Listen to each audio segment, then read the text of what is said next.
Okay, I know in the Kirby Air Riders Blew My Mind video, I said the next one would be Pikmin, like the core Mr. Mania Show video Pikmin, where I do like a full review.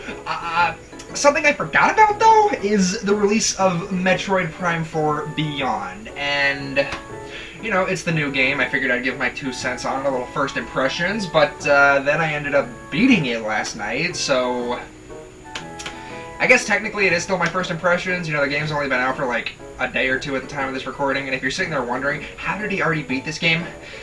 I have so much time on my hands, man. Well, whatever. Look, anyway, I beat the game. I'm going to talk about it. I'm going to do a full Mr. Mania Show review, you know, the Mr. Mania Show, Metroid Prime 4 Beyond, or just Metroid Prime 4, I don't even know.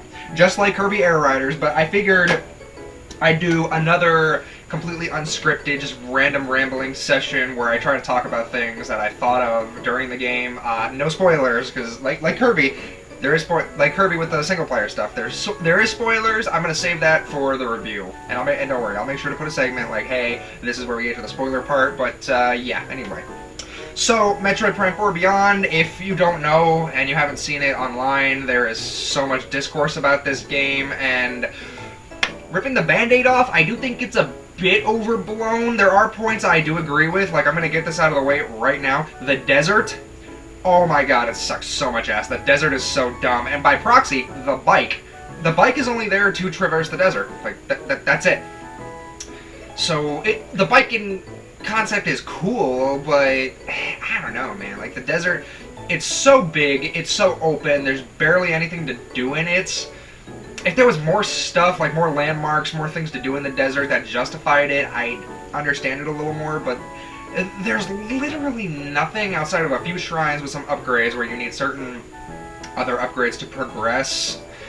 And the green crystals, because there's a collectible in this game now where you have to mow down a bunch of crystal deposits with your bike to collect them, and it's like, apparently you even need to do the first mission where you collect enough to grow some stupid-ass fruit to even beat the game. I didn't know that. I was doing it all on my own, but yeah, apparently it's required. I could be wrong, because I saw only one person on Twitter talking about it, but I don't know. I did it anyway just because as you reach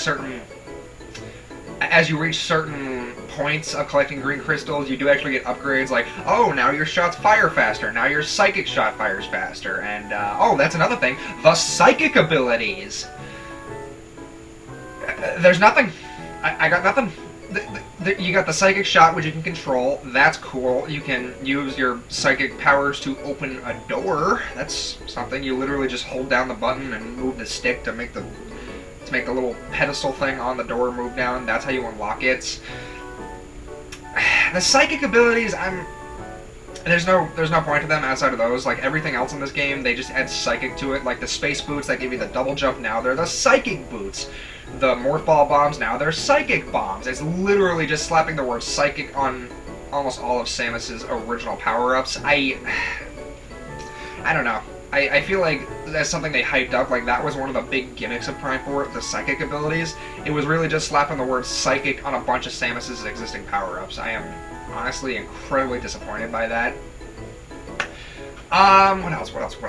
The gameplay itself, it's just more Metroid. It's just more Metroid Prime. Go through room, shoot stuff, become Morph Ball, roll around for a bit at the speed of sound. Funny reference. Yeah, I don't know. There's also the NPCs that everyone seems to hate, and outside of one, you know, the fangirl, I will admit, she annoyed me. She completely annoyed me. But to an extent, I get it, because in the lore of Metroid, Samus is, by all accounts, a living legend to the Galactic Federation that this girl is a part of, so that's like, I guess this is like meeting the most important person to the faction that girl works for. Although it did get a little exhausting because the first time you do a morph ball in front of her, she goes, "Sarge, look, she's doing the morph ball!" And I'm like, yes, Samus always does the morph ball. But to an extent, again, this is the most annoying one. All the other ones, they're fine. I can tolerate it. People also seem to hate that Miles Mackenzie guy, the engineer. He was really funny, at least to me. And again, I want to preface this because in the event that this somehow gets taken out of context, this is my opinion. I'm not trying to say if you hate these NPCs, then you're bad, you don't deserve to play the game. No, you're allowed to feel that way, just like I'm allowed to feel that the NPCs are fine. Except for the fangirl. She's annoying. But, yeah, the engineer guy, Miles, he's funny. He has some good little one-liners, and I will admit, he's really into his work. Like, when he finds new tech, he's sitting there like, what secrets do you hold? Or something like, I can't wait to examine this later, Samus. And I'm like, okay, you're getting a little too into it, but come on, let's be real. There's people in the real world who act like that. There's also Sniper Joe. I don't actually remember his name. He might be the best character because he actually gets some developments. You can find him at certain points in the story in the desert, and you get some one-on-one time with him to learn about him as a character. I think all of the NPCs needed that, where you learn more about them. But yeah, Sniper Joe's great. What else? Psylocke, the villain, the guy that they hyped up. I think he was at the very end of Prime 3, and I think, what is it? Prime Hunters on the DS. He was a overarching mini-boss or something. Psylocke. What do I think of him? I don't know. The game does barely anything with him. You get like, I guess Samus has these brain aneurysms during the story where it's like we get flashbacks to a galactic crisis battlefield or something, and I guess that's supposed to be Psylocke there getting his shit rocked by some weapon or something. I don't know. They don't do anything with him.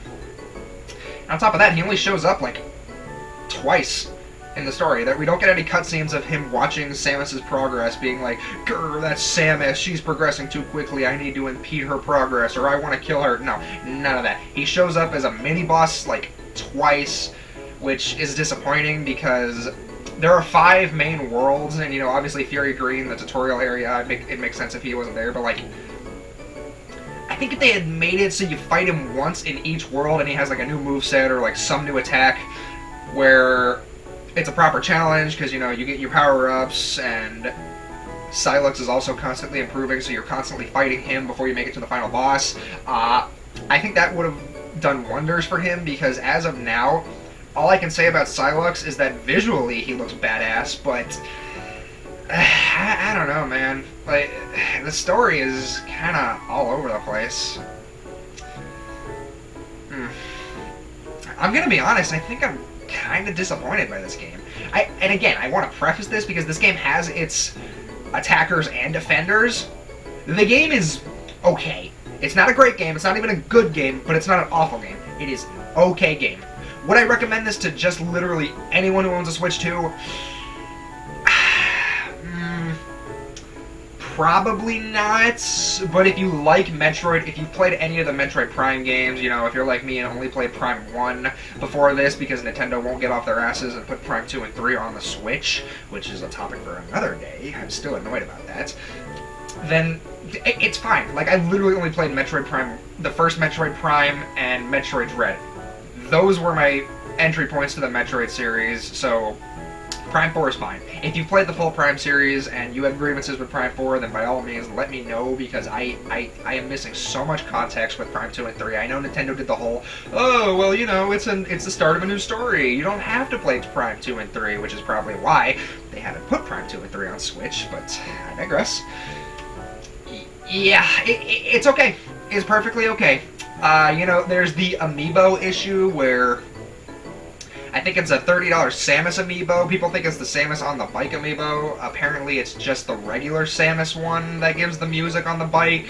That is really scummy. I don't know why they thought that was a good idea to do. Apparently you can get it by achieving 100% of the scans in the game, but at that point the game's already over, so it kind of loses its value, at least to me. Again, a lot of this is my opinion. I want to make sure I preface that because I don't want anyone to be like, well, he's saying if I think differently, I'm wrong. No, I have in no way saying that. But at the same time, I think Nintendo is struggling recently with Amiibo because they're making them more and more expensive, and they're having to lock features behind them to justify the price. But at the same time, there's stuff like the upcoming Mario Galaxy Amiibo where $40 for those, and those look amazing, but I can't justify spending $40 on an amiibo, especially when the functionality is, oh, you get a life shroom, oh, you get a one-up mushroom, like $40 for that. I don't know. The Amiibo discourse is another topic, like the whole Prime 2 and 3 thing with Nintendo refusing to re-release it. Amiibo is worthy of its own video, maybe even like a rise and fall, or just the current struggles, because, you know, I don't really care about the Street Fighter or Zelda ones. I've seen those rotting on GameStop shelves for so long now, but the Kirby Air Riders ones, those look amazing. I want those, but $50. Okay, I'm getting off track. Metroid Prime. Okay, so I guess that's pretty much the end. I don't know, man, because again, this game is decent. You know, I'd give it like maybe a 6 or 6 point, anywhere from a 6 to a 7. You know, I can't give it any more than that. But something that really bugs me is that people are saying this doesn't feel like a Metroid game or a Metroid Prime game, and to an extent, I actually agree with that. But at the same time, they're making it sound like Metroid can't evolve to an extent. Like, the bike, the open world desert, absolutely fell flat. But, I don't know, I'm trying to think of a way to word this. This is how I felt when I think about Metroid Prime 4. I'm struggling to put it into words. But the bike and the desert represent them trying new things with Metroid, and people being like, this isn't Metroid Prime, this isn't Metroid. It's always supposed to be about isolation. No NPCs, no open world, no bike, no nothing. And to an extent, I get it, but at the same time, I think they should also be given the chance to try something new and evolve it, because in the event that we somehow get Metroid Prime 5, 6, 7, 8, 9, 10, 11, 12, 13, 14, so on, is every single one of them gonna have to be Samus completely isolated on an unknown planet with no communication, no gimmicks other than the core Metroid gameplay? Even if each planet changes, I think it'd get boring.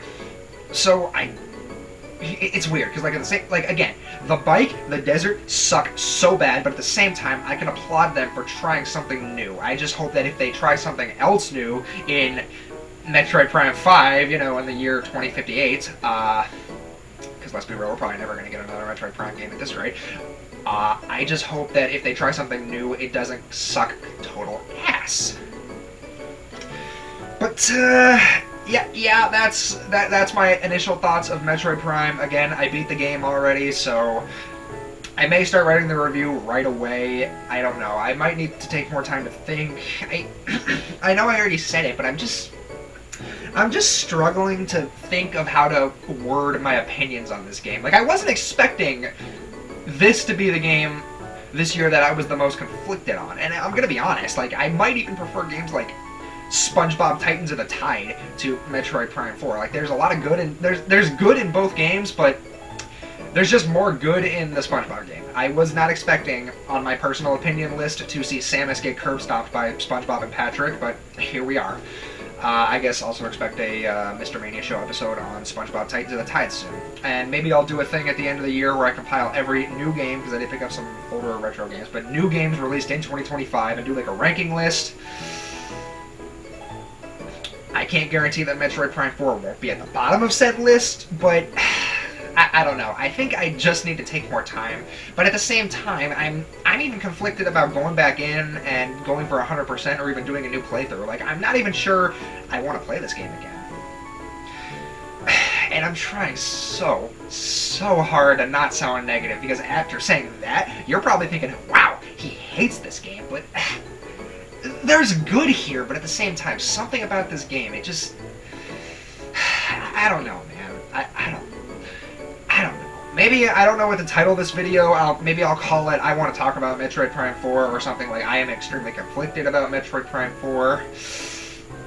Sadly, I don't think I can call it Metroid Prime 4 blew my mind, which I was really hoping to say, like the Kirby video, but yeah, I guess that's everything. So if you have differing opinions, by all means let me know, and we can try and have a civil debate about them. But yeah, thanks for watching. There may be one more unscripted video, because a certain movie came out yesterday, actually, and I do plan on seeing it tomorrow. At the time of this video, it's Saturday, and I'm gonna see it tomorrow, so, and that's a whole other thing. Maybe I'll even start doing movies on this channel. I don't know yet. But the point is, end of video, if you have opinions about Metroid Prime 4 that you look at mine and say, I disagree, let me know. By all means, start a dialogue. I'd love to hear it. And I guess I'll see you in the next one.